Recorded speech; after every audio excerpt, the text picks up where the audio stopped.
Здравейте, приятели!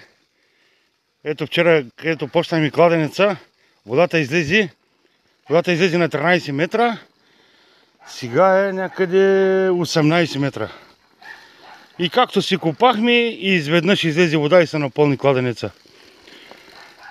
Даже докато вървиш суха пръст и изведнъж явно капак ли какво имаше отдолу, отворихме го и изведнъж се напълни и вече помпата работи 1 час и не свършва водата.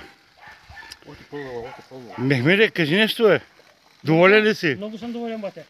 Много съм доволен. Номер 1 си. Благодаря ти. Ево колко пръст излезе. Различна. Виж как хубаво точи бутата. Супер. Силно вода има. Силно. Да видим, вижда ли се долу? Не се вижда. Благодаря. Ако има някакви въпроси, питайте.